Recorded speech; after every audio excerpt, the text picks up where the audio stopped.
Bon, alors je vais quand même un peu raconter ma vie, n'est-ce pas? Il se trouve que je suis né pas loin d'ici, à Angers, il y a quelques années, et à l'âge de 5 ans, parce que mes parents sont d'origine du Cameroun, à l'âge de 5 ans, ils sont repartis au Cameroun, et donc c'était toujours un peu perturbant. À 5 ans, on commence à se faire des copains, et tout de suite, on nous coupe la chic, il faut repartir en Afrique. Donc en Afrique, quand j'arrive, je suis un peu perdu, parce que bon, je découvre le continent, le pays, et je suis resté en Afrique de 5 à 15 ans. Et à 15 ans, on me coupe à nouveau la chic, parce que mes parents reviennent vivre en France, et donc en banlieue parisienne, en 92. Comme disent les jeunes, je suis du 9-2. Alors, et ensuite, mon premier film, je l'ai eu, donc que j'ai découvert, ma première expérience cinématographique, c'était au Cameroun. Donc je devais avoir à peu près 6 ans, et je me suis retrouvé à voir un film qui s'appelle Le voleur de Bagdad, avec un acteur qui s'appelle Samou, mais je ne sais plus comment s'appelle le réalisateur. Toi qui as une grande culture cinématographique, c'est Michael Powell. Ah ben voilà, merveilleux.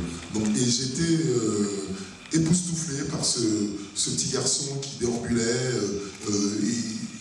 pour moi c'était magique. Donc j'ai longtemps pensé à ce film parce que je m'identifiais énormément à ce petit garçon. Donc c'était mon premier film, c'était Le voleur de Bagdad.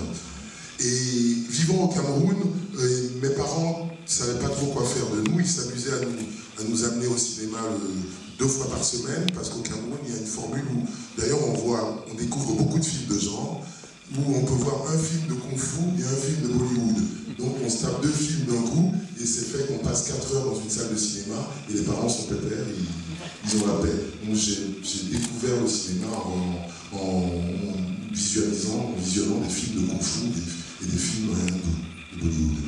Ta première approche du métier d'acteur, à quel moment tu t'es dit, tiens, pourquoi est-ce que moi aussi, j'essaierais pas justement de jouer éventuellement au théâtre aussi? Mais c'est tard finalement, et c'est dingue parce que maintenant les copains qui savent que je suis acteur, les copains de l'époque, ils ont l'impression que pour eux, ils disent on était sûr que tu allais devenir acteur. C'est totalement ridicule parce que même moi je n'y pensais pas. J'aurais aimé me dire suffisamment jeune, tiens, j'ai envie d'être acteur, parce que finalement, peut-être que si je m'étais dit suffisamment jeune, j'aurais eu un parcours différent et j'aurais été ancré dans le métier de façon différente, pour la simple raison qu'il m'arrive quand même d'avoir un peu le complexe de celui qui n'a pas suivi un cursus classique de conservatoire, l'école dramatique, etc. J'ai atterri dans ce métier comme un cheveu sur la soupe, parce que étant commercial, je m'ennuyais énormément avec mes collègues, et j'avais l'impression que mes potes, des gens que j'ai connus quand j'étais ado, qui étaient des milieux alternatifs, qui étaient des milieux un peu punk, ska, etc. C'était ce que donc, qui s'amusaient plus, ils s'éclataient, ils passaient leur temps à monter des spectacles de rue, des choses comme ça. Du coup, j'étais un peu fasciné par leur milieu, leur univers, et j'ai eu envie de les suivre un jour. J'ai pris des vacances, un mois de vacances, mais congé, comment on dit, sans solde, comment on dit ça? Congé sans solde. Et puis je suis parti en tournée avec eux, et c'était tellement fascinant que quand on retourne au job, au bureau, je me suis dit, tiens, les prochaines vacances, j'y retourne. Et c'est ce que j'ai fait. Et ensuite, je ne suis jamais revenu au bureau, j'ai continué avec eux. J'ai intégré leur compagnie, donc on faisait des spectacles de rue, et on montait des créations comme ça entre nous. Et c'est comme ça que j'ai commencé à faire ce métier d'acteur. Donc j'ai appris un peu sur le tas en travaillant avec une compagnie. Donc très vite, on te voit en tant que Silhouette, par exemple, chacun cherche son chat de Clapiche. Et puis vraiment, premier rôle notable, alors tu vas me dire si je me trompe, mais c'est cette fameuse séquence dans Les Enfants du Marais de Jean Becker qu'on va regarder tout de suite. Voilà.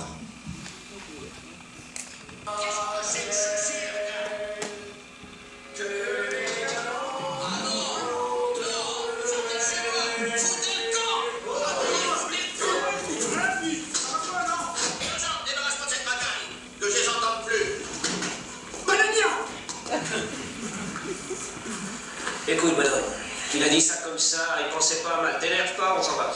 C'est vrai, on s'en va. Oui, hein, tu t'en vas. Mais c'est envaliné. Mais un grand coup de pied dans ton petit cul blanc.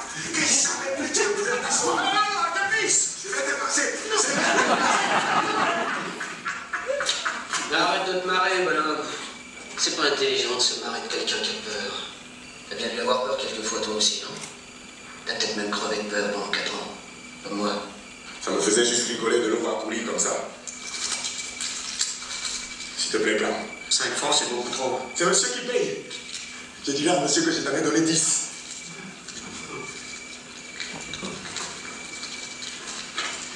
Regarde! Vimy!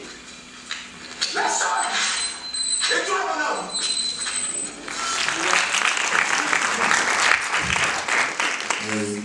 C'était une sacrée expérience avec Villeray. Justement, il parle un peu par nous, maintenant, de Non, représenter Jacques Villeray. on passait des soirées à refaire le monde et à boire des coups, c'était assez magique.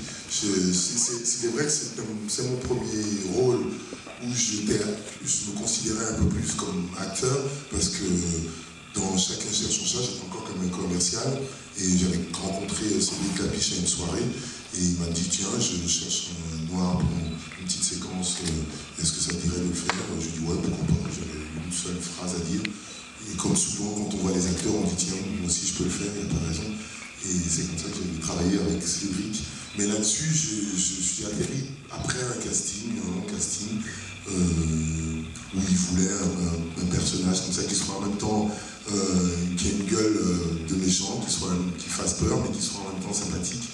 Et c'est comme ça que je me suis retrouvé à aller tourner pendant une semaine avec Michel Serrault et Jacques Villeray. C'était de jolis souvenirs.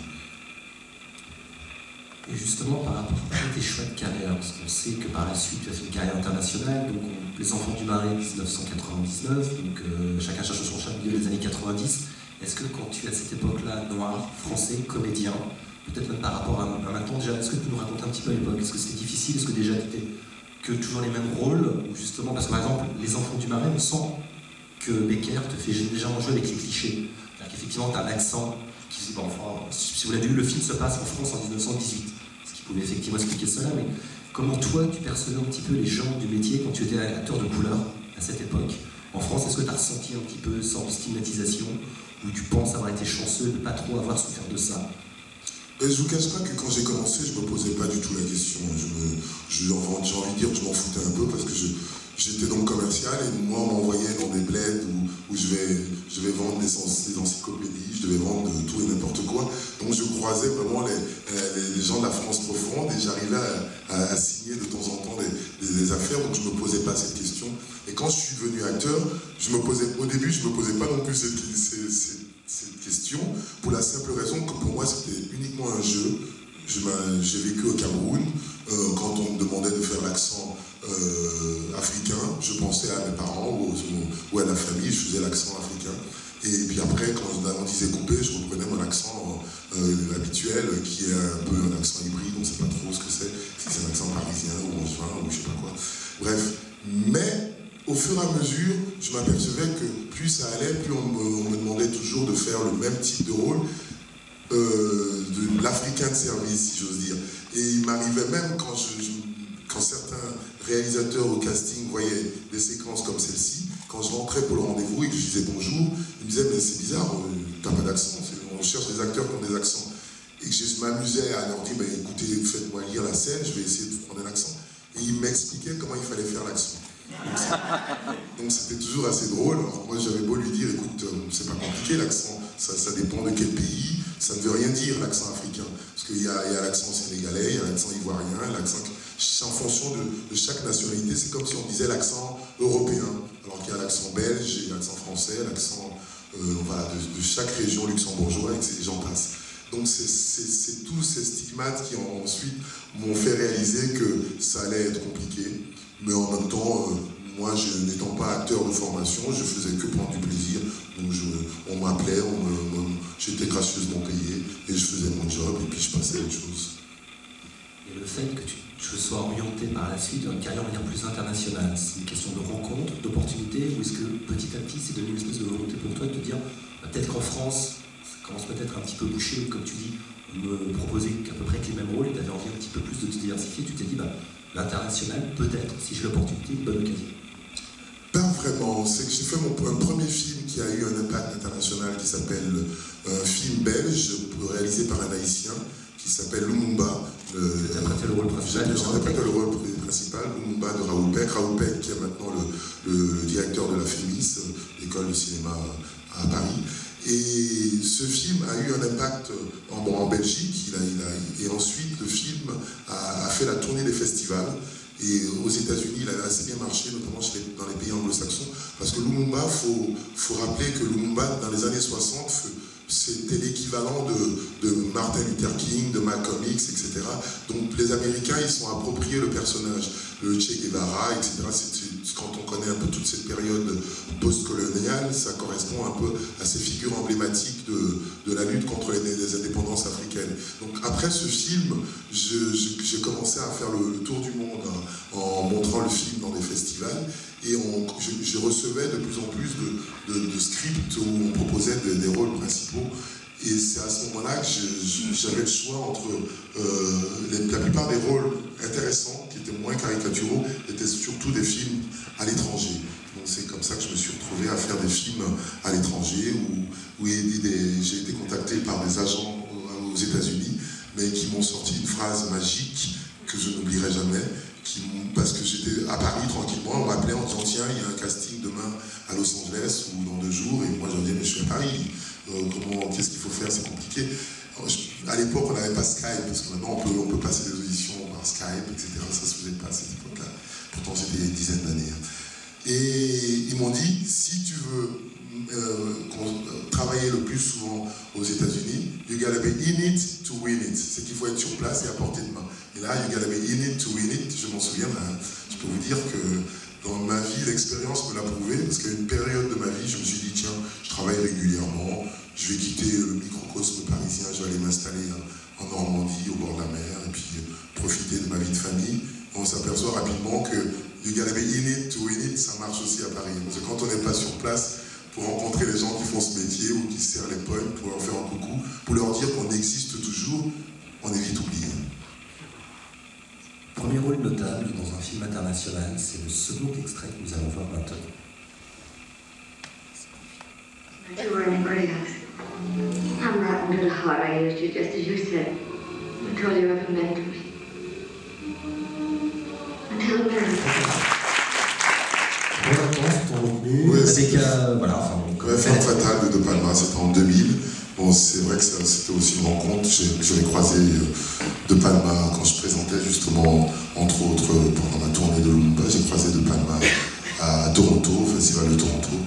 Et il était surpris que je sois français, parce qu'il me disait, moi je connais pas d'acteur noir français et tout. Et puis il m'a dit, je prépare un film à Paris, quand j'y serai, je te recontacterai avec plaisir. Puis j'ai plus de nouvelles. Et puis un jour, il y avait un casting pour ce film où il cherchait 2 gardes du corps. Parce que pour ceux qui ont vu le film, il y a un symbole de bijoux, il y a une montée des marches, il y a 2 gardes du corps. Ça se passe pendant le Festival de Cannes. Et je suis donc allé, sachant que De Palma cherche un garde du corps, où il y a toujours un noir garde du corps, c'est plus connu. Donc je me suis dit, je vais aller faire l'un des 2 gardes du corps. Et à la sortie donc du rendez-vous, j'ai croisé De Palma et je lui ai dit, tiens, je viens de passer un casting pour le garde du corps, on s'était croisé à Toronto, et puis si le personnage a une petite phrase en anglais à dire, moi je serais ravi de le faire, et parce que j'aime beaucoup ce que vous faites, etc. Et quelques jours plus tard, la directrice de casting m'a recontacté en disant que De Palma était en train de réécrire le script et qu'il voulait justement que les 2 méchants soient 2 noirs et qui entouraient cette fille et qui montait le coup avec cette fille, Rebecca Stamos, la grande blonde. Et c'est comme ça que je me suis retrouvé donc, dans cette aventure. Alors j'ai une petite anecdote, c'est qu'en fait, la veille du tournage, je me suis mis la pression tout seul. J'ai eu la mauvaise idée de regarder quelques films de Palma, Les Incorruptibles, Scarface, etc. Et tous les acteurs avec qui il avait travaillé, ça m'a un peu perturbé. Et donc le lendemain matin, je suis arrivé sur le plateau, super mal, et je suis allé voir De Palma, je lui ai demandé, écoute, parce que j'avais en tête tous ces personnages, tous ces acteurs, je me dis, je serais incapable d'être à la hauteur, et je lui ai demandé, alors pourquoi vous m'avez choisi? Je n'ai pas l'impression d'être particulièrement le méchant du film. Quel type de méchant j'ai voulu faire mon acteur? quel type de méchant vous voulez que je fasse, c'est un type comment, sadique, machin, etc. Il m'a dit non, t'inquiète pas, le méchant c'est toi, tu fais ce que tu veux et la caméra captera ton méchant, fais-moi une proposition. Alors j'étais encore plus perturbé, je suis retourné dans ma loge, j'ai bu un coup, ce que je vais faire là maintenant. Après avoir bu mon petit coup, je reviens donc sur le plateau de tournage, on fait une mise en place, on répète, donc la comédienne avait un peignoir, moi j'étais pas totalement habillé, on a fait une mise en place de cette scène. Et ensuite nous sommes repartis faire des retouches maquillage.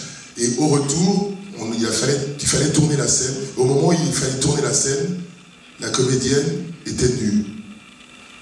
Elle était nue. Et on a dû faire la première prise avec la comédienne nue.